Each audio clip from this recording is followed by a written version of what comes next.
اچھا، ایک واقعہ حضرت جنید بغدادی رحمۃ اللہ تعالیٰ علیہ کا بہت زیادہ مشہور ہے۔ آپ فرماتے ہیں کہ مجھے شیطان کو دیکھنے کا بہت زیادہ شوق تھا، اور میں ہر بار یہی دعا کرتا تھا کہ اے اللہ ایک بار مجھے ابلیس کا، مردود کا اور شیطان کا چہرہ دکھا دے۔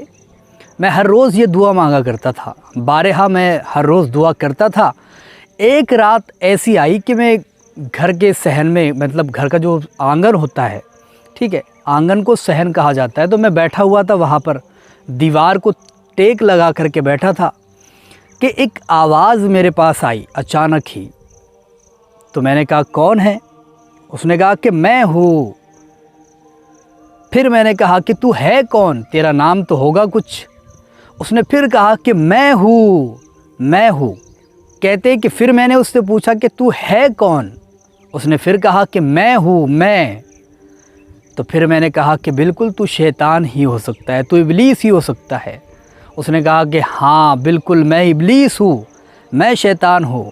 تم ہر روز جو ہے تو اللہ سے دعا کر رہے تھے، آج تمہاری مراد پوری ہو گئی ہے، تم مجھے دیکھنا چاہتے تھے، دیکھ لو۔ خیر، اس نے کہا کہ میں شیطان ہوں، ابلیس ہوں، تو آپ نے اس کے لیے دروازہ کھول دیا۔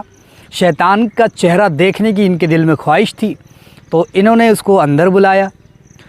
جیسے ہی اندر بلایا تو کہتے ہیں کہ ایک بوڑھا شخص نمودار ہوا، بوڑھا شخص سامنے آیا، گھر کے اندر آیا، اور بالوں کی ٹوپی تھی اس کے سر پر، بالوں کی، بال والی، ٹھیک ہے، ایسا نہیں جو کپڑے کی ٹوپی ہوتی ہے وہ الگ ہے، لیکن اس کے سر پر بالوں کی ٹوپی تھی، اور ہاتھ میں ایک لکڑی تھی، لکڑی پر ایک پھل لٹکا ہوا تھا۔ یہ حضرت جنید بغدادی رحمۃ اللہ تعالیٰ علیہ کا قول ہے، بتایا ہے آپ نے اس کے بارے میں کہ شیطان جب آیا اندر تو کس طریقے سے تھا۔ ایک بزرگ کی صورت میں آیا، ایک بوڑھے شخص کی، اور ہاتھ میں اس کے لاٹھی تھی، لکڑی، اور اس پر ایک پھل لٹکا ہوا تھا، اور فرمایا کہ اس کے جو سر پہ ٹوپی تھی وہ بالوں کی تھی، بال کی بنی ہوئی تھی۔ کہتے ہیں کہ وہ اندر آ گیا، اندر گھر کے اندر آیا تو میں اسی دیوار سے ٹیک لگا کر کے بیٹھ گیا۔ تو اس نے اس سے منع کیا کہ تم مت بیٹھو یہاں پر، میں بیٹھتا ہوں وہاں پر۔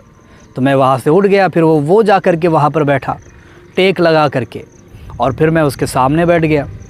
میں نے اس سے پوچھا کہ تم لوگوں کو گمراہ کس طریقے سے کرتے ہو، تم لوگوں کو بھٹکاتے کیسے ہو؟ اس نے اپنے ایک آستین میں سے، یہ جو آستین ہوتی ہے اس کے اندر سے اس نے روٹی نکالی، ایک روٹی نکالی، اور کہا کہ اس کے ذریعے سے میں لوگوں کو بھٹکاتا ہوں، گمراہ کرتا ہوں، اس روٹی کے چلتے میں لوگوں کو گمراہ کرتا ہوں۔ یہ جو روٹی ہے اسی کے ذریعے سے میں لوگوں میں پھوٹ ڈالتا ہوں، جھگڑے لگاتا ہوں، کسی کو بھائی بہن میں جو ہے تو جھگڑے لگا دیتا ہوں روٹی کے لیے، پیٹ کے لیے ہی۔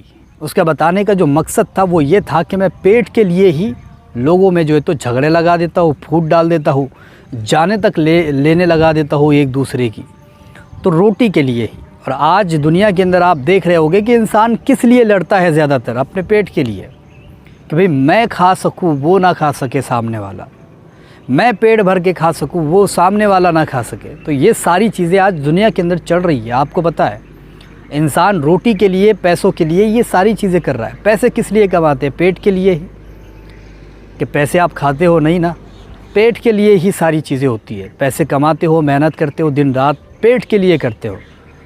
تو پیٹ بھرنے کے لیے کہا کہ میں آپس میں پھوٹ لگا دیتا ہوں، جھگڑے ڈال دیتا ہوں۔ اس کے بعد حضرت جنید بغدادی رحمۃ اللہ تعالیٰ علیہ نے اس سے پوچھا کہ تو نے حضرت آدم علیہ السلام کو سجدہ کیوں نہیں کیا، جبکہ تیرے پاس تو موقع تھا، تجھے تو مہلت دی گئی تھی، تو نے حضرت آدم علیہ السلام کو سجدہ کیوں نہ کیا؟ اس نے کہا کہ مجھے تکبر آ گیا تھا، اور میں نہیں چاہتا تھا اس کو سجدہ کرنا، کیونکہ میں ایک رحمان کو سجدہ کرتا تھا، اور میں یہ چاہتا تھا کہ میں اللہ تعالیٰ کے علاوہ کسی کو سجدہ نہ کروں، اور مجھے تکبر آ گیا، اللہ کا حکم میں نے نہیں سنا، اور اس لیے میں جو ہے تو مردود ہو گیا ہوں۔ آپ کہتے ہیں کہ اس کے بعد وہ جیسے ہی میں نے حضرت آدم علیہ السلام کی بات اس سے چھیڑی تو وہ وہاں سے اٹھ کر کے بھاگ گیا، وہ وہاں سے غائب ہو گیا، چلے گیا۔ تو یہ واقعہ حضرت جنید بغدادی کا جو ہے تو مشہور ہے۔ میں بتانا یہ چاہتا تھا کہ آج دنیا کے اندر زیادہ تر جو لوگ دیکھا جائے تو وہ روٹی کے لیے اور یہ اس کے لیے جو تو لڑ رہے ہیں، اپنے پیٹ بھرنے کے لیے لوگوں سے لڑتے ہیں، کسی کا حق مارنا، کسی کا کھا لینا، کسی کے لیے، یہ سب جو ہے تو یہ روٹی کے لیے ہو رہا ہے۔ آپ سوچ رہے ہو کہ بس پیسے کے لیے، پیسہ تو یار ایک پیسہ جو کس لیے کما رہے ہیں، روٹی کھانے کے لیے نا، ٹھیک ہے۔ اس سے ہمیں یہ بھی سیکھنے کو ملتا ہے کہ ہمیں کسی کا حق نہیں مارنا چاہیے، اور جس طریقے سے آپ کو پیٹ ہے اس کو بھی پیٹ ہے، تو آپ نے کھائے اور اس نے کھائے، ایک ہی بات ہے۔ تو یہ تھا واقعہ حضرت جنید بغدادی کا۔ ایسے ہی واقعات اگر آپ سننا چاہتے ہیں تو مجھے کامنٹ کر کے بتا سکتے ہیں، انشاءاللہ اور بھی اس سے اچھے واقعے میں آپ لوگوں کے لیے لاتا رہوں گا۔